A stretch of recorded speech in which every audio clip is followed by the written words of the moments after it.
ભાગવતના શ્લોક આપણા કાને પડવાથી, ભાગવતના શ્રવણ કરવાથી આપણા પિતૃની ગતિ થાય, આપણા પિતૃને મોક્ષ મળે. આ બેનોએ બહુ સરસ કામ કર્યું. દાસારામ બાપા અને જગદંબા માતાજી સૌને આપણે શક્તિ આપે એવી હું પ્રાર્થના કરું.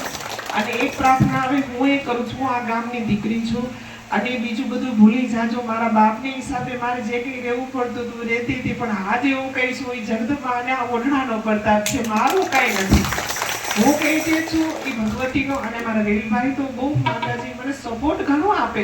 અને મારું આખું કામ છે ને એ મારું ઢાંકણું છે, મારી આબરૂ છે. હું આ ક્યારે કોઈ પણ દીકરીના બાપનું, કોઈ કોઈના બાપના ગામનું કોઈ અહિત ન કરે, પણ હું એક અહીંયાની દીકરી છું. હું મારું મારા ગામનું ક્યારેય અહિત નહીં છું.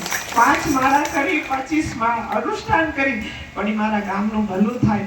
અને મને ભીખુનાથ બાપુ કહેતા ગયા કે દીકરી આ રીતે કરજે. હું 65માં હતી ત્યારે ભીખુનાથ બાપુ ઓળખી ગયા હતા કે દીકરી તું જન્મી છે ને, હવે તું જન્મનો સફાળો ફેરો કરી લે, નકર પાછું જવાનું તો ફાઇનલ બધાને છે માં.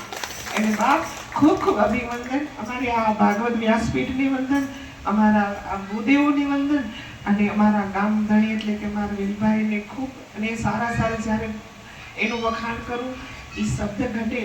કારણ કે આ ગામ છે ને મોભી સારો હોય ને એ કાકાથી ખબર પડી જાય કુટુંબ કેવું છે, મોહારથી ખબર પડી જાય મામા કેવા છે, એનાથી ખબર પડે મોહાર કેવું છે, અને દીકરીથી ખબર પડી જાય કે એના બાપનું મા બાપનું જીવન કેવું છે. એમ આપણે વેલભાઈથી ખબર પડી જાય કે આપણું ગામ કેવું છે. આપણા ગામમાં આવા સંતોષ છે ને, ખરેખર એવા તપસ્વી સંતની જરૂર છે. અયોધ્યા સુરક્ષિત એટલા માટે હતી કે એમાં રામ રાજા હતો અને આપણા ગામમાં વેલભાઈ રાજા છે. એટલે બાપ જગદંબા આપ બધાને, સગર સમાજ, આયર સમાજ, 18 વર્ણ, અમને સંતો માતાજીઓને તો બાપજી અમને તો બધું સમાજ 18 આલમ સમાજ સરખો. અમારે કોઈ ઓચ નીચ નથી. અમે આજ પહેલી વખત આજે ભાગવતમાં બેનો પધાર્યા. આજ પહેલી વખત જ હું પાદરિયા ગામમાં આયોજનમાં આવી છું. કારણ કે હવે મને એવું લાગે છે કે મને મારા ગામમાં જવું જોઈએ. બહાર તો ઘણાયનો ઉદ્ધાર થઈ ગયો, હવે ગામનો થાય તો મારા માટે બહુ શ્રેષ્ઠ છે. એટલે આપ બધાને ખૂબ ખૂબ ભગવતી શક્તિ આપે. અને બેનભાઈને કહું, આપને પણ કહું કે ગામની દીકરી છું, ગામના ટીંબાનો રોટલો ખાઉં છું.